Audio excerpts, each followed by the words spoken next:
Exponential moving average और एक typical, अगर आप देखें, इन्वर्टेड फ्लैग। आपकी अप्रोच क्या होगी ल्यूपिन पे, अब वहां से एक पुल बैक देता हुआ? देखिए, मेरी अप्रोच तो अभी भी अवॉइड करने की रहेगी, क्योंकि बहुत ही अहम सपोर्ट अगर आप वीकली चार्ट पे देखेंगे तो वो 975 के आसपास था। स्टॉक को उसने भी ब्रीच कर दिया है, तो मेरा समझना है कि यहाँ पर गिरावट बढ़ने के चांसेस ज्यादा है। तो अभी तक उछाल पे बिकवाली करने की सलाह रहेगी। तभी आपको खरीदारी करनी है जब 1025 के ऊपर स्टॉक सस्टेन हो और उसके ऊपर की क्लोजिंग दे। उससे पहले ये स्टिल ऑन रैली स्टॉक है। चलिए, ल्यूपिन पर आप ध्यान सकते हैं इंडिविजुअली आज के लिए। और अब स्वागत करते हैं अपने मित्र शुभम अग्रवाल साहब का। Shubham ji, pre open trades settle हो चुके हैं, 17 अंक नीचे निफ्टी है 16,545। बताइए कहां पर आपका रुझान है आज के सत्र के लिए? Good morning Shailendra ji, good morning Vijendra जी।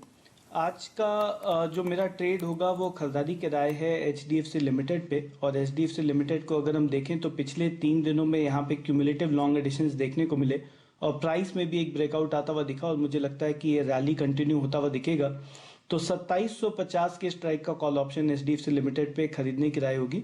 34 रुपये का टारगेट, 18 रुपये का स्टॉप लॉस। यही ट्रेड अगर हम फ्यूचर में बनाते हैं तो 2770 का टारगेट और 2700 पे एक स्टॉप लॉस के साथ HDFC लिमिटेड पे आज खरीदारी की राय। आपको याद होगा ये जो स्ट्राइक है, ये ऑप्शन है, हम आज से नहीं, हम गुरुवार से चेस कर रहे हैं। और ये ऑप्शन जो है ना, ये तो मेरी निगाहों में गड़ा हुआ है। 21 रुपए पे हमने पहले बात की थी, कल क्लोज हुआ है 24 पे। हालांकि स्विंग देखे आ चुका है अब तक का ऊपर, लेकिन वाकई इसकी प्लेसमेंट बहुत स्ट्रांग है। शुभम, एक दो चीज और देखिएगा, कुछ ऐसे स्ट्रक्चर्स जो कि बहुत स्ट्रांग है। इस क्रम में मेटल्स सबसे ऊपर है, इस क्रम में अगर आप देखें कुछ NBFC सबसे ऊपर हैं। आपकी अप्रोच NBFCs में क्या चीज कर रहे हैं आप? मन्नापुरम, बजाज फाइनेंस, बजाज फिनसर्व, इस स्पेस में आपके प्रेफर्ड क्या रहेंगे अदर देन HDFC? आपने मेटल और फाइनेंस की बात की। मुझे लगता है कि अगर फाइनेंस में एक स्टॉक पिक करना है तो वो होगा बजाज फिनसर्व, जहां पे एक अगर हम यहाँ पे 1-1.5 महीने का अगर हम क्यूमुलेटिव बिल्टअप को देखें तो कंटिन्यूसली एक लॉन्ग अनवाइंडिंग साइकिल में ये स्टॉक चलता जा रहा है, जो कि एक काफी हेल्दी डेरिवेटिव सेटअप होता है। और कल हमने देखा कि एक कंटिन्यूएशन पैटर्न से फिर से ब्रेकआउट होता हुआ दिखा। तो मुझे लगता है कि बजाज फिनसर्व में 15,400 तक का टारगेट आता हुआ दिखेगा और इस ट्रेड के लिए हम एक स्टॉप लॉस मेंटेन कर सकते हैं 14,200 पे।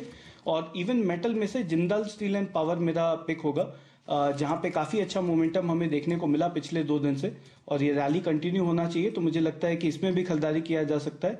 450 का टारगेट, 419 पे स्टॉप लॉस, बजाज फिनसर्व और जिंदल स्टील पे खरीदारी कराए। जी डायरेक्टर साहब, जरा बजाज फाइनेंस दिखा दीजिए स्क्रीन पर। यहाँ पर हम लोग मोमेंटम ऑलरेडी चेस कर रहे हैं और ये फिलहाल निफ्टी में आपको टॉप गेनर दिखेगा, 0.5% ऊपर, 6,409। यहाँ पर ध्यान दीजिए, 6400 की लॉन्ग कॉल आपने कल ली थी असित जी द्वारा और अब वो आपको इन द मनी आती हुई दिख रही है। और कौन कौन से काउंटर्स हैं जहां पर अच्छा मूव दिख रहा है? डायरेक्टर साहब जरा हमारे कप्तानों की पसंद की टीम में से TBZ दिखा दीजिए, 0.3% ऊपर, और आपको डेल्टा कॉप 2.25% ऊपर दिख रहा है। ये सतपुते साहब की पसंद है हमारे सीधा सौदा कप्तानों से।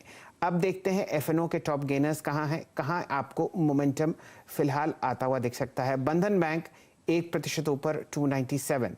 आपके सामने कोलगेट पामोलिव 0.5% ऊपर ट्रेड करता हुआ दिख रहा है, 1673। यहाँ पर अब स्वागत करते हैं कविता जी का। कविता जी, अगर आप कोलगेट पामोलिव पर कुछ टिप्पणी देना चाहें, ये एक BTST के रूप में हम लोगों ने कल लिया था। Yes Shail ji, Colgate Palmolive like FMCG counters में एक अच्छा रैली देख रहे हैं हम। मुझे लगता है 1673 का इसका क्लोजिंग है, अपने एवरेजेस के क्लस्टर में है। द हाइज इज लाइक आज के ट्रेडिंग सेशन में ये 1700 का इमीडिएट टारगेट होगा। अगर 1700 क्रॉस कर पाता है तो 1720, 1730 के लेवल्स के लिए अप्रोच करेगा। So one should can take the position और जो स्टॉप लॉस मेंटेन करना चाहिए दैट शुड बी 1670। चलिए खरीदिए इसको। कैश में IB real estate, Kavita ji आप ही के लिए प्रश्न, 156.65 और 2% ऊपर, 1.9 एटलीस्ट, बताइए क्या कीजिएगा? Yes, Shell sir. My positional target, immediate positional target 170 लगता है।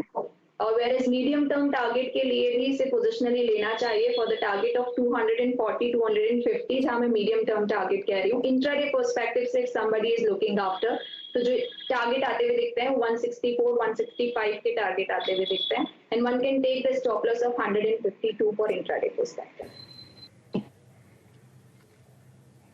40 हेल्थ केयर लिखे आइए एक बार, अगर आप देखें तो ये कल लीडिंग रूम का स्टॉक था और स्पेशली मैंने सुबह डिस्कस भी किया कि भाई ऐसे समय में जब बहुत अच्छा कर रहा है आपका Apollo, second line of defence, second line of, आप देखें जो स्टॉक्स है, रेंज जो है स्टॉक्स की वो यहाँ आती है 257.45 पे। ये मानस अगर 260 के ऊपर आज ट्रेवल करना शुरू करे तो आपका टारगेट क्या होगा इस स्टॉक पे?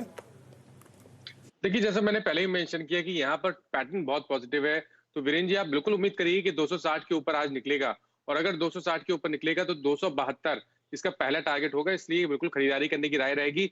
स्टॉप लॉस का हमेशा ध्यान रखिए, 254 का स्टॉप लॉस आपको इंट्राडे के लिए लगा के चलना है। वीरेंद्र जी, आज काफी म्यूटेड ओपनिंग आपको दिखेगी, बाजार बहुत शांति से खुलता हुआ दिखेगा, कोई खास मूवमेंट आपको फ्रंटलाइन काउंटर्स या NSE 100 या NSE 200 इंडेक्स में नहीं दिख रहा है। निफ्टी 18 अंक नीचे सेटल होता हुआ दिख रहा है। कुछ काउंटर्स के प्राइसेस मैं स्क्रीन पर आपको बताता हूं। एम्फेसिस ½ % ऊपर 2761, आपको दालमिया भारत सीमेंट ½ % ऊपर ट्रेड करता हुआ दिखेगा। जो फ्रंटलाइन काउंटर्स हैं उन्हीं पर ध्यान देते हैं, बजाज फाइनेंस और